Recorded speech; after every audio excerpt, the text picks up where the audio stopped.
Thank you. All right, we're rolling. We're rolling. Can you hear me, everybody? Thank you, Pastor Jen. Thank you, everyone, for coming out. Herzlich willkommen, coming out on this blistery hot day to meet Gittel Burns, survivor of the Holocaust, child survivor of the Holocaust. We're going to hear about her amazing story. The story came to be because I was an intern at the Holocaust Museum, St. Louis, now the Kaplan Feldman Holocaust Museum, St. Louis. I was an intern thanks to my enrollment at Webster University's German department, wonderful program, and I obtained an internship in the archives of the Holocaust Museum, and there was a brand new collection of a family who was donating 300 documents, all in German, having to do with their father's journey through the Holocaust. The child in that story, the tiny child in that story, is this lady here today, and she's going to tell us about it. So over the 5 years or so, Gittel and I have become great friends. The collection has come to life. It developed into a book that brings the collection to life even a little more. But what we're really here to do today is to witness this person's experience living through that terrible time, and hear in the first person what it was all about. So, Jen, we can begin, please? And they'll be right. So, in 1933, Hitler comes to power, and can you see the screen? Yes. A little bit? Okay. So these are Nazis marching. The Nazis, the law of the land changed to be very unwelcoming to groups of people presumed to be undesirable, Jews at the head of that line. And beginning in the 30s, but in going forward, life became more and more difficult for a lot of people, but mostly Jewish people. And in the next slide, Jen, even the artists were picking up on this theme of turmoil in Europe. Here, the artist Marc Chagall captures the idea of the burning city in the background, right?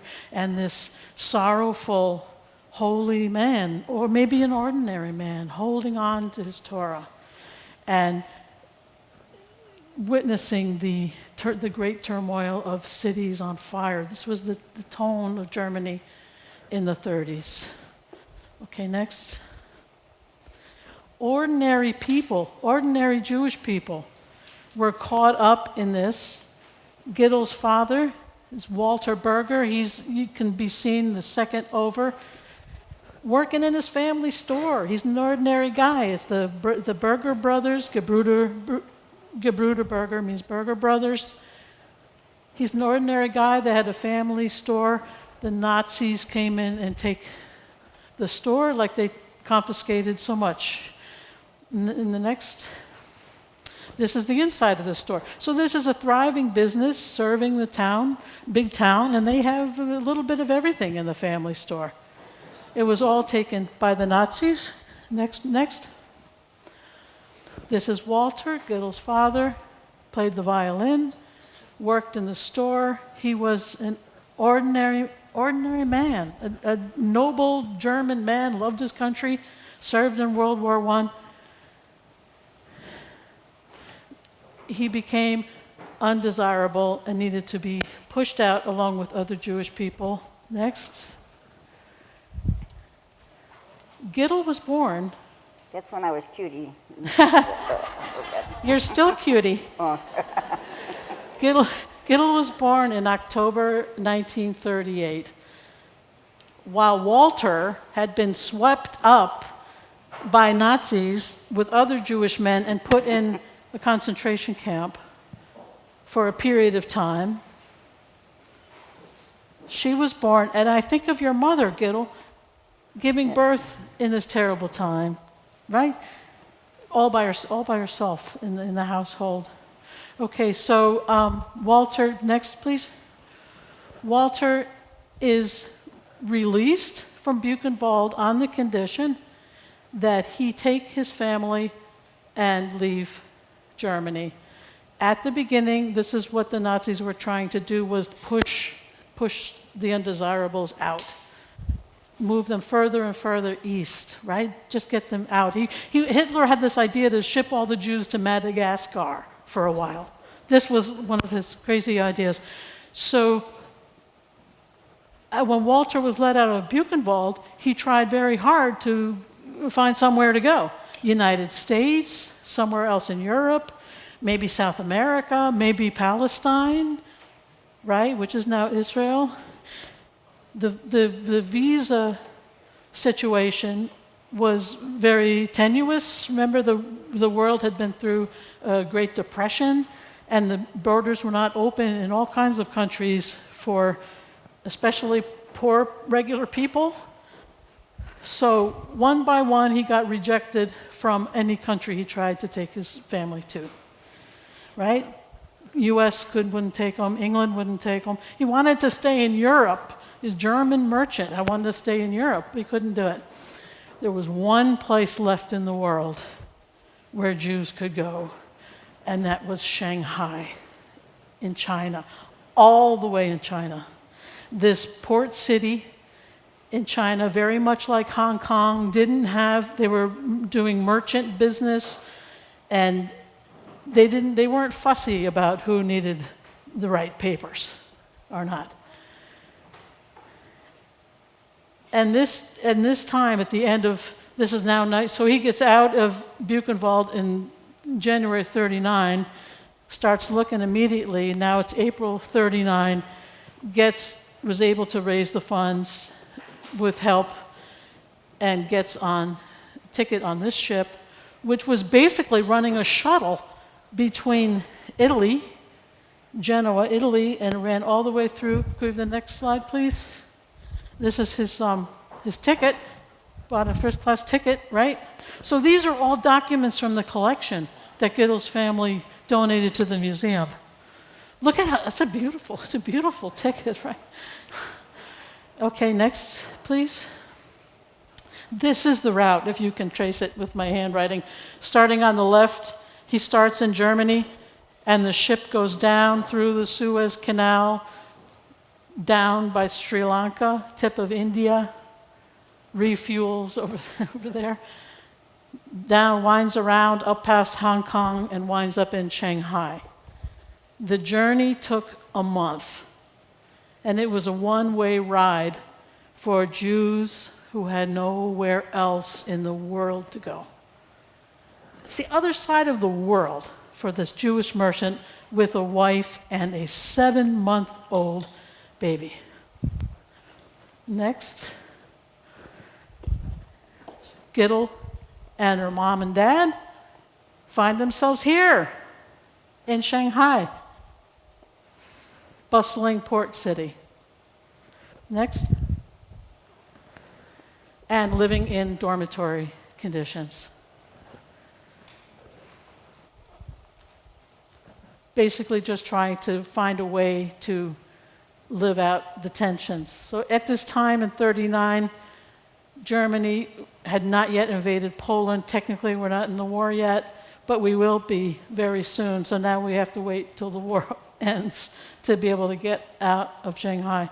Next, please. Okay, now's the time to introduce my cohort, my dear friend, Gittel Burns, who is the same girl sitting here who's sitting there. And we're going to pick up and hear your story now, Gittel. Of course, when we arrived in Shanghai, I was just a baby, so I can't tell you what conditions were, except it was very, very crowded, always crowded. No matter what time or day or night you would go out in Shanghai, you had a lot of people. But being a little girl was a good thing because children will play with any children around the world, kick the can, throw the ball, and play chase and hide and seek. So I did not have a rough, bad time in Shanghai. My dad, though, was a broken man by the time he got to Shanghai. You know, all he put up with in the concentration camp. He was crippled in the leg anyway, and he was a very short man. And, but I don't remember any hardships, and I do not, thankfully, remember ever going what you call hungry. We ate plenty of rice on a daily basis, and to this day, I love rice. I really do. In any form, shape, but I love rice. I'm not sure, being a little girl like you're not observant. When I was, maybe 9 months old there? No, you're like a toddler there. 18 months, perhaps? Yeah, 18 months. There was never anything on the letters, though, how old I was there. So you look like about a year. Yeah. But then I had one girlfriend I made there. She was from the Philippines. That's about the same age. Okay, next. Here she is. Yeah, but I never got to know her name. Like I said, it was a whole different time, a different world, completely. So here you're like a young teenager, it looks like. I think about 8 or 9. I wasn't 9 yet.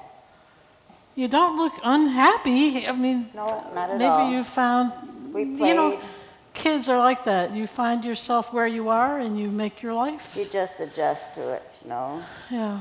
But, okay, next. Of course, we lived there, 8.5 years, I guess. Yeah. So my mother. They lived there till the war ended in 45 and then had to wait another 2 years to gather the resources to do something else, find another thing to do. In the meanwhile, when they're there in the days before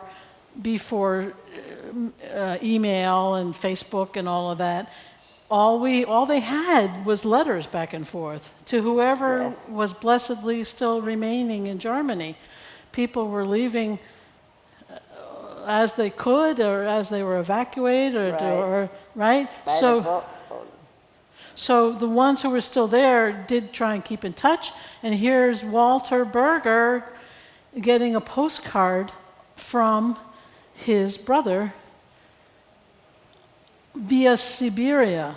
This postcard traveled on a train all the way across Russia and gets down to Shanghai. It's a miracle to me that this postcard made it all that way. And guess what else? Walter kept it and carried it all the rest of his life with him. He had one briefcase, which I donated to the museum. And it's amazing what he kept in there. But I could never read the German. Thank God for Lisa. Yeah, well, in so many ways that she took such an interest in us. And it was also, my mother was killed over in Shanghai.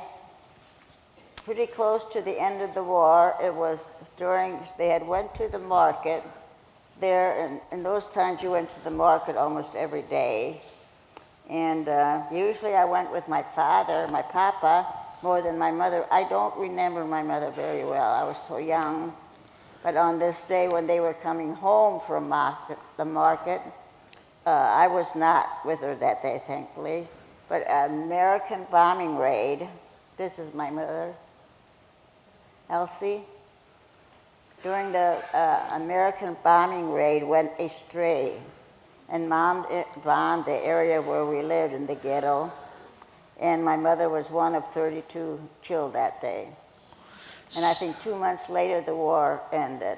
So where they all were in Shanghai, remember China and Japan were militarily opposed, right? So we had this idea of World War II, what was happening in the European side with Germany and the Nazis and the fight for freedom against fascism and all that.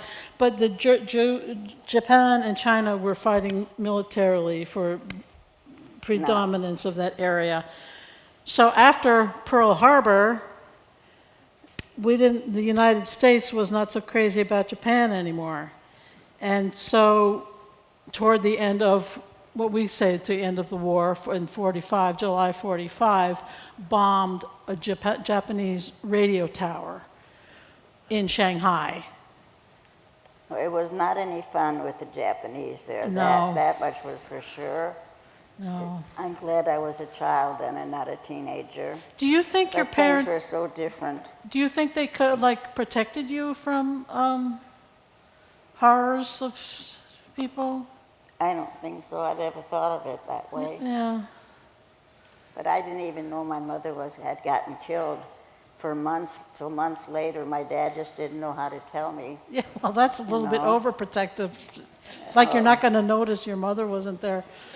God. Well, after my mother passed away, though, it's just when we came to China, there was like 1,800 or 18,000 Jewish that landed there. Yeah, 18,000 in those It's 2 just years. like somebody like us. We would, if you see a child in need and they didn't have anyone to help them, you would try to help them.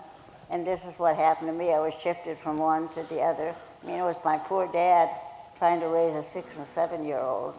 Just didn't go too well. And the Japanese at that time were still, the Americans were still bombing. I remember one time, the day my mother was killed, I found out later, I ran away and I went to the school that was in China then. And I was looking for my papa, looking for my mama, and nobody would answer me, although I remember all those the bodies everywhere. It's hard to talk about it. But my dad actually found me later, but you had to have passes when the Japanese were there to get from one corner to another of the city. And somehow my dad finally got through to rescue me from there. But it wasn't an easy time for my dad especially. No. This image up now is the Jewish newspaper. They had a informal, well, so I should say, self-published paper for the ghetto for Jews, German Jew Europeans who lived in China. There was a newspaper. This is the page. That's the Yiskor. That's the list of the dead people. And there's Elsa second from the top. So what'd you say, Gittel? 32. 32 altogether. Altogether died in that bombing that day. Yeah. And the other bad thing was we lived in the ghetto. And if you go and you could go to the rooftop of the ghetto where we played a lot instead of in the street, because you never know what was going to happen on the street. But we could see that big hole just sitting there, you know. And as a child, I wasn't sure what to think of that. But I always remember that hole being there after bombing. And my mother was buried in Shanghai. In fact, not long ago, I got a letter from the politicians of Shanghai, that they were gonna, my mother was buried in Shanghai with the other people that were killed that day. They told me that if I wanted my mother's body, I would have to come up with about $11,000 at a very short period of time in order to have her come to live in Staunton, where my other family's buried. But they only gave me about a week. Otherwise, they destroyed that cemetery, and they built a high-rise for living. Oh, my. So that part was done, you know.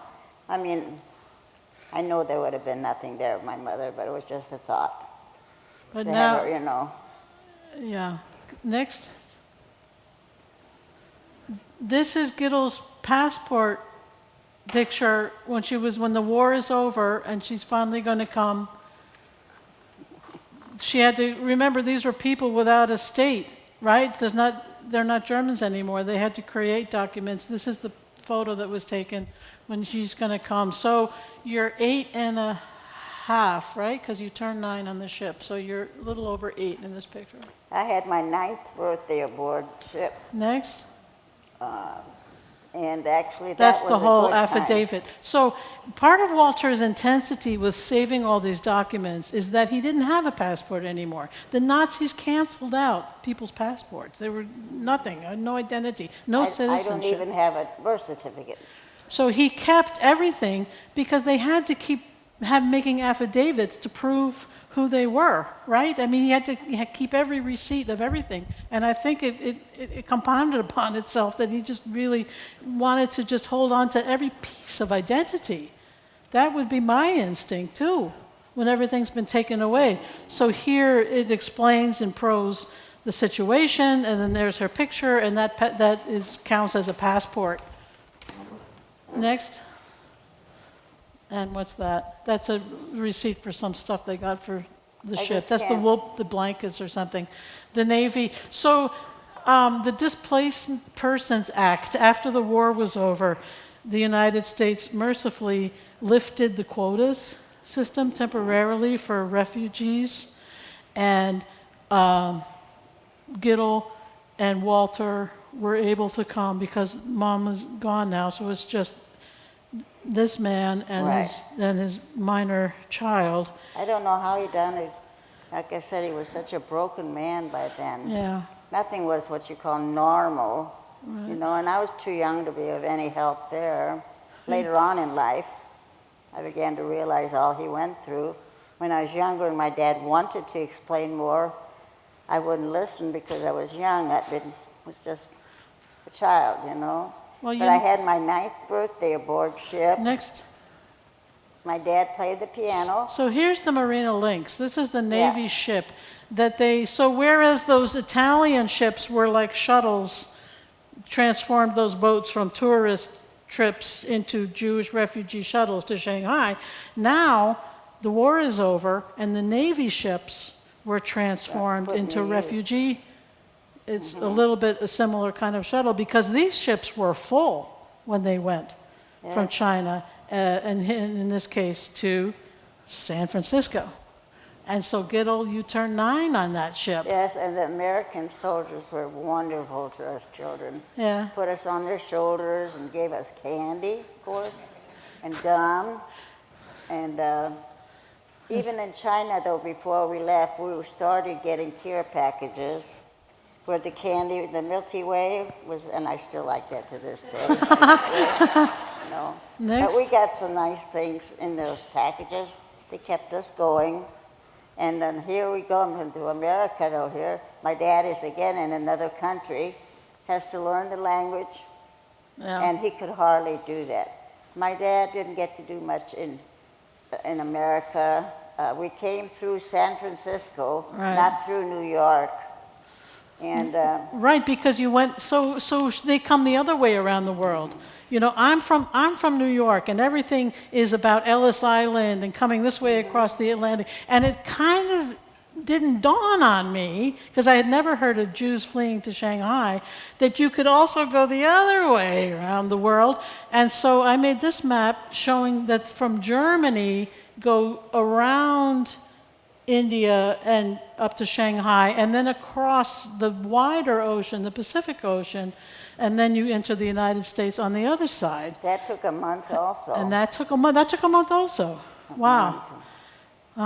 And so they get to, so I drew that map because every time I look for a map of the world, it always shows North America, South America on the left, and then you go from there. Well, I was starting in Germany. I wasn't starting in North America. But look at that. Look at a map of the world and tell me if 10 times out of 10 you don't see North America, South America on the left. So you get to San Francisco, and then you weren't going to live in San Francisco. No, we were put up at a hotel, nice hotel, if I remember correctly, in San Francisco, I think for 3 months. It was nice because I'd never stayed in anything like that before, but still it was around, I think, near Christmas time that we were in the hotel. Now, we have never celebrated Christmas. I don't remember a birthday party or a Christmas party in Shanghai or anything like that. But the whole hotel, they wanted me to meet, I know I've told this before, but I have to tell it again. They wanted me to meet Santa Claus. I never heard of Santa Claus, much less met him. So here they have me downstairs. I'm 9 years old. I see this man with a bushy beard, big belly, and they want me to go sit on his lap and talk to Santa Claus. I said, there ain't no way. No, sorry about that. No. So he held up a doll, porcelain doll. I had that for years. Well, that got me closer to him, but I would not sit on his lap. But I had that porcelain doll for years. That was the first doll I ever had, So I got to like him a little better.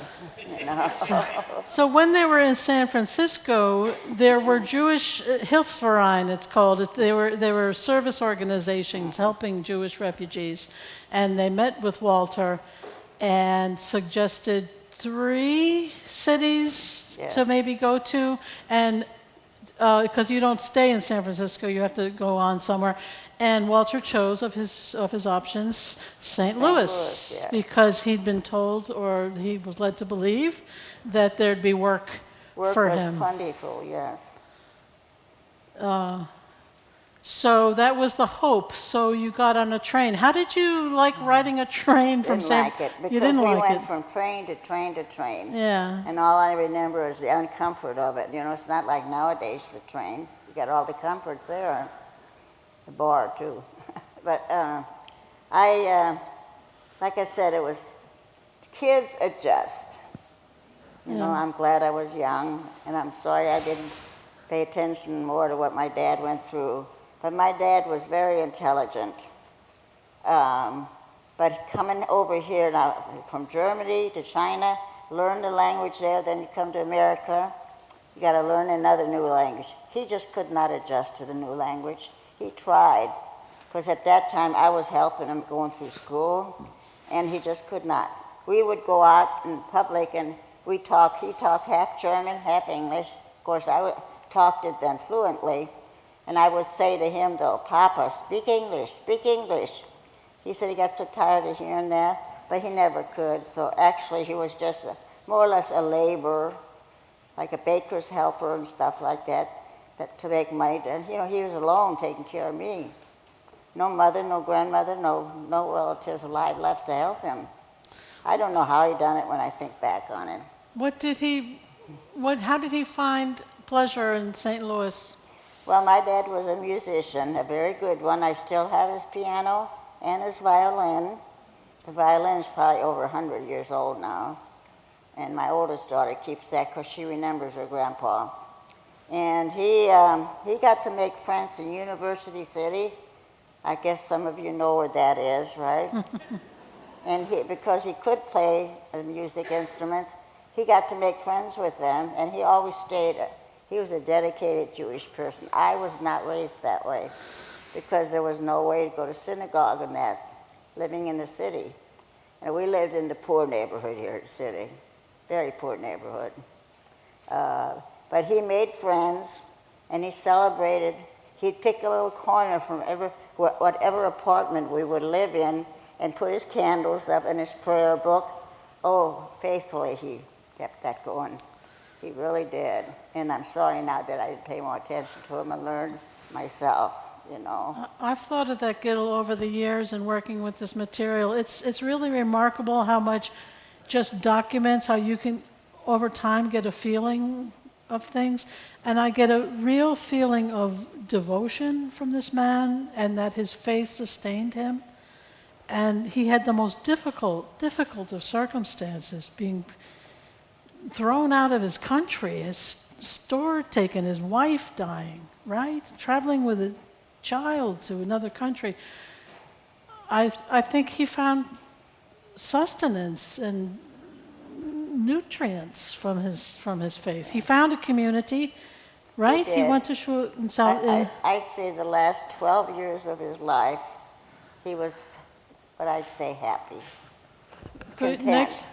He started getting a pension of some kind through the Holocaust, and that because he was very low paid. But that little bit he got was $107. I'll never forget that. But that was just enough for him to get a few extras that he would want. He was wonderful, Dad. Always was wonderful. So fast forwarding just a tiny bit, there's Walter on the left, Gittel on the right, the elder daughter Cindy that has the violin before her, and Frank, who's here today, is in the picture. This is Gittel's son, Frank. So Walter was very happy to live long enough to know, not just meet, but to know his grandchildren and see them thrive, Can I grow say up. about the Mocklers? When we came to St. Louis, my picture, my dad got very sick when we first got to America, and I'm never sure what happened, but it was serious. They had to take him to ER, and he was in a hospital for almost a month, and they sent me to an orphanage. They had orphanage back in those days. Awful. It was terrible orphanage. They were mean. There was no understanding of them. Oh, it was horrible. And they tried, when my dad got out of the hospital, they actually would not turn me loose. They tried to keep me, saying that he's just an old man. Now he wouldn't have no way to take care of a young child. Now he lost my mother, he lost so much, and now they want to take me away from him. And I can't believe they had the Post paper back in those days. That was the national paper there. And they made a story about that to me. They put my picture in. My dad had help then. Lawyers came forward and took his side for nothing and fought this for him and won. And should be a picture where I'm hugging my dad when he came to get me. Oh, it was wonderful. It was in all the papers. That's in your book, Yeah. in the book, but it's in the collection, an important part of the collection. But I don't think I had it on this slide. I'm sorry. It's okay. But anyway, it was wonderful what they did. So go on for to my dad. say about the Macklers. Okay, and seeing this story in a town where I live now, Staunton, Illinois, lived a couple that were also very German, and they spoke fluent German, and they wrote to my dad and wanted us to come to take the Greyhound bus and invited us to come and stay with them, and they lived on a farm. I had never seen some of the animals they had there. You know, I was hooked when I got to the farm, and I had such one. My dad would, on Sunday, they'd wheel that piano out on their porch. They'd start boogie-woogieing and every kind of song you could possibly think of. He could play it. The neighbors would come out of the woodwork, it seemed like to me, as a child. And he played every Sunday, and I called Linda and Henry Mockler were their name, and I called them Aunt and Uncle. It was wonderful. Every summer, the day of school let out, I caught that bus by myself, rode to Staunton, and I wouldn't go back to my dad's in St. Louis until the day before school started. So that was a good life there. So did you say that these people, the Mocklers, saw the article in the paper? Yes. And that's how they got to know of you and your father? And so they reached out to your dad, and that's how it started? And it was wonderful. Yeah. Now my oldest daughter, she remembers her grandpa. She's the one that's got the piano and the violin. She doesn't play it. I wish I could have learned. I didn't have. I sometimes think you're born with certain talents, you know, and I just didn't have it with my short fingers, I guess. So you stayed in Staunton? Oh, for the summer. Mm-hmm. And I fell in love with Staunton. And in 1960, I had gotten married in between there, and I had my son. And then I moved with my children to Staunton. Best thing I ever did. It's a small town. I have 3 children, and they all went to school in Staunton and graduated and went to work.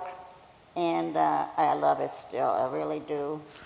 Now that they're older, and I'm towards the end of my life, my children are taking an interest in my story. Mm-hmm. You know, they just loved my book, and it made me cry. I'm so tired of crying. Oh. But anyway, it meant a lot to me. It meant so much. And this lady here, I couldn't have done it Yeah, no, it's okay. without this lady. This is Walter's affidavit photo taken in Shanghai for when he's going to come to U.S. Okay, next. Okay, so fast forward once more to this is the Kaplan-Feldman Holocaust Museum, newly reopened in an expanded version in November 2022. And the Berger family has a part of the exhibit, thanks to the museum personnel who curated to bring that forward.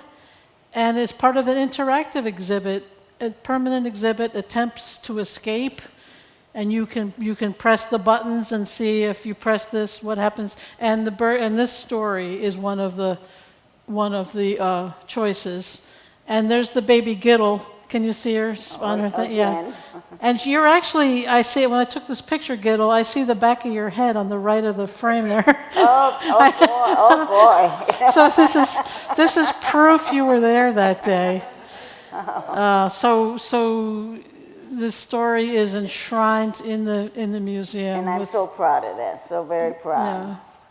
Yeah. Everybody had a part in that. And like I said, when I think back on all that now, I have so many regrets what I did and didn't do, don't we all, to some degree? Oh, yes. You know? Mm-hmm. But I was very proud of my dad. The only other thing I didn't bring up and realize just recently that in Shanghai they had what they call the country club set. Mm. Yes, they did. I met a gentleman, Charles, wasn't it? Yes, Charles. And he's, 98, still can walk with a cane and all that. He was there the same year I was there. And he was telling me he was in Boy Scouts, and I don't know what all. I said, you what? And here I'm going around thinking, this is horrible. You know, we did not have that kind of money. Evidently his family was a little well off, and he had a better life over there than, you know, the average person. But I was so stunned to hear that. I don't mean an insult when I say the country club. I live in a town that has a country club. I'm not a member. I guess I don't have enough money. I don't know. But it just was so shocking to hear that they had Boy Scouts in Shanghai. I still can't visualize it. I really can't. Well, every story is so different, even within the subgroup of the idea of Jews fleeing to Shanghai. I mean, we see that everybody's experience is individual unto itself. Every person is a whole world. The people who stayed in Gittel's family, who stayed and left one at a time to here or to there, wound up in Canada, wherever they could go. Everybody has to do it their own way. And even in Shanghai, you have these individual stories. Now, that young boy was a teenager to your 7-year-oldness. Right. That's a whole other kind of experience. Do we have any more pictures, Jen, or is that it? I think that, yeah. Okay. So, was there anything else about that you wanted to say about your life today or your friend? Like I said, I have 3 wonderful children. From going to having no family at all, losing most everyone, because my dad and my mom both lost. There was quite a few siblings in both those families, and most of them were in Auschwitz and didn't return. And my father spent the entire rest of his life trying to find if anyone survived. Yeah. And no one survived. You know, he had the Red Cross, and hired people even, and no one could ever be found. So, but he still, I think, died content. He was 68 when he passed, and you know, what he'd been through had caused a lot of health issues. So that was forever, the rest of his life, he had those issues, you know. But I think he died a happy man with the grandkids, I'm telling you. My dad was very short. He had to give that to me too, that I'm short. But he loved Staunton because he's lived in St. Louis and all the yucky parts of St. Louis and those apartments. And then we moved to Staunton, and Staunton is just a town of 5,000. And my aunt and uncle found me a little house, 4-room house, had no heat, no running water, but I thought I had gotten to paradise. That my kids and I had this home to live in, not an apartment I shared a bathroom with and all that. But I don't know when I grew up and started thinking a lot about my dad and having regrets. But it was a horrible time for anyone, it really was. It's a miracle that you're here with what could have been and the way you were born and what happened to other people. We're so glad that you're here. And I'm glad I'm here too, you know. Thank you. Thank you very much. It means so much to me to have all of you come here just to hear my little story. Well, I may not have been in the camps, but I have been through a lot. A lot of people have. They really have. yeah. And I wish I'd gotten to know that, like people like Lisa and from the museum, wonderful people there. They've helped me so much. Yeah. I would have been able to look up people maybe that came over on the ship with me. Yeah. You know, most of them are probably pretty well passed away now. But I would like to still talk to Charles while he's still alive, verbally. Yeah. And he knew quite a bit. But he was just real excited, wasn't he, when he explained to us about the playing tennis. I just can't visualize China playing tennis. You know, and he really had a good time over there. But when you're 15 to 17, That's a young Different. young man's experience is different than a Yeah. teeny bopper girl. We're wondering if anybody has questions for Gittel. We'd love to hear it. Yeah, sure, Miss. Oh, good. Thank you, Pastor Jen, coming. She can preach. She can run audiovisual. What else? Oh, good. Thank you. Okay, hello, yeah. Hi, I'm Paula Hansen, and I've helped Lisa with some of the texts. She's a wonderful, wonderful student. I was thinking through the story again, and I wondered what did he do in Shanghai to make money? I mean, to survive. Well, they that's had a good to. question. I think what my papa did was he collected tin cans. The more they used them to make ammunition in that, wasn't it? That was it, and he also worked on a road gang. Yes. Yeah, and things he shouldn't have been doing because he'd been disabled in World War I when he'd fallen off a horse. He was in the cavalry. They beat him up when he was in Buchenwald. It was a humiliating, heavy labor experience. And then he's in Shanghai and he's working on a what do you call those things? Road crews. Yeah. They just got by. Oh, but tell him about the teeth, selling his. Pardon? Tell him about selling the teeth. Oh, my dad came to America. No, excuse me. When he was still in Shanghai, to yeah. get more money, he went to a dentist and had his gold Teeth, that's what I was teeth gonna say. removed so he could cash that in.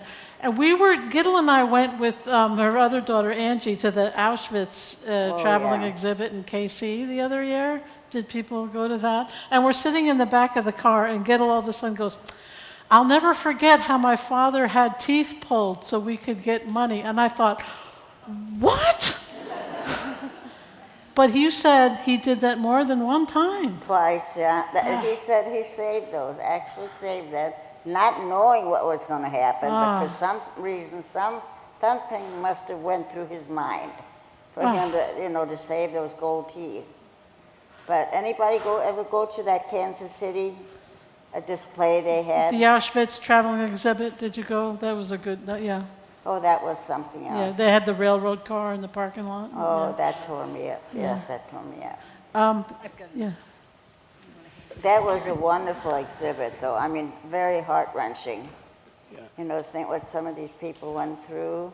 And then, like I said, every time my dad went to look for his brother, he missed his brothers so much. And it's hard to see anyone cry, but when a man cries, it's harder, for me anyway. And every time you get a letter back saying, that this was on an Auschwitz list, or not being able to find them, it tore him up each and every time. Yeah. Every time he found them. I think So you many just people. answered we have my another question. But I was going to ask whether, you found out about any of your relatives, and it sounds like he wrote letters to Germany to try and find out. But if you could, and you just kind of explained it, so. I'm sure he wrote many letters. Oh my gosh. I found in the collection a letter that he wrote describing his situation that he copied 10 times. and just like sent it everywhere, asking for connections and do you know so-and-so, and right? And in each one of those letters, you're the same age. He just copied it over and sent it around. But he didn't find, he worked mostly with the Red Cross, but they Yes. couldn't find anybody. There were some people on Elsa's side who had gotten out of Germany before it was too late, and some of them wound up in Canada. And there's another whole side story there. But on Walter's side, see, they were in Prussia, in the section of Germany. It was very near where Auschwitz was. And after they did the final solution thing and said that we're going to eliminate the population, they did these things with the gases and so on. And this was the group, this is right where they were. And it's our feeling, our museum people and I have talked about this, that they were like the test group. So her dad's brothers fall off the radar like this, from that beautiful family store to going in prison for a while, and then they're gone. And we think that was the start of the Zyklon B thing. It's hard. Nowadays, there is still people out there that don't believe any of this ever happened.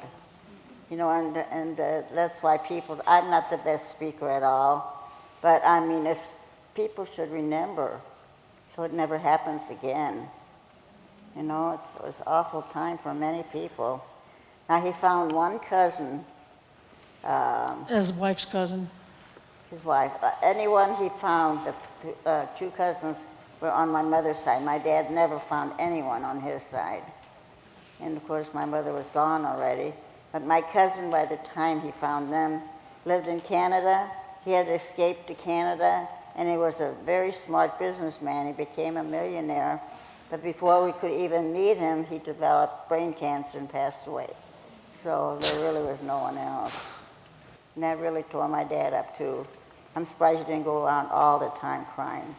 He was just so tore up about everything. And we went through a lot with them trying to take me away from him and where we had to move. Now, if you had there were people in America that had gone there during the war even, that had people over here that could sponsor someone in Germany, and they did do that, not for us.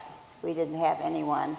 But again, you know, money's not everything, but sometimes money sure helps a lot. And it got a lot of people out of Germany to get over here, or to Israel at the time, or like I said, Canada, and other countries also. But St. Louis was all right. It was a good stepping stone to where I live now. You have another question, Pastor? Thank you for coming to speak to us today. I was concerned about you coming out in the heat and the air quality today, so very appreciative. I have a two-part question. Can you speak to forgiveness and compassion and how it came and when it came?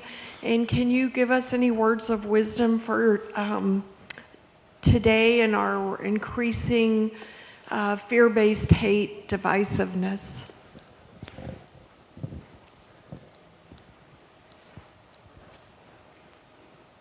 Gittel, how do you feel about what's going on in the world today? It's awful. It's awful, and I wish the wars were over. All this killing, all this hate in the world has got to stop somewhere. Why is it like that? I just don't understand. It's very hard. Well, how is it that you were able to go on and find faith and joy in life? You seem like a very joyful person in the years I know you. Well, God's been good to me. I'm alive, and I'm fairly healthy. I got 3 wonderful kids and a lot of great grandkids, a lot of grandkids. They make my world. My kids, my family do. I couldn't do without my family. I have a few friends, I think. Let's see, 1, 2.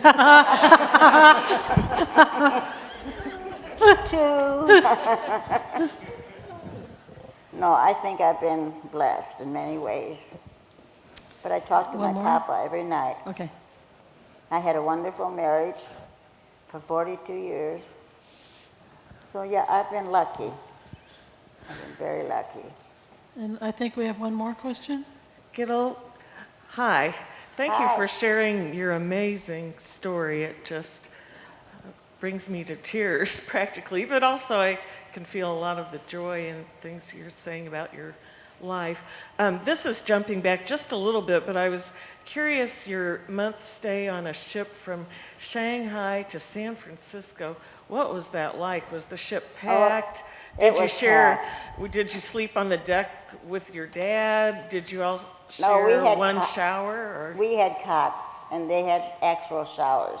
Where in Shanghai, you turned on the cold water and you go in there, whether it feels good or not, you know.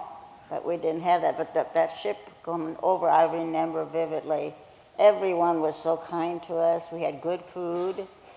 You know, I actually had rice for the first time that had meat in it, because in Shanghai I would not touch the meat because they did kill Tell them dogs and cats. tell them why you wouldn't eat the meat. Well, that's what I just said. They killed dogs and cats. And Because- I'm an avid dog lover, cat lover. Because they were dogs tied up outside your apartment building, and then one day Barking. they weren't there anymore, and Gittel was like, I think they ate the dogs. Right?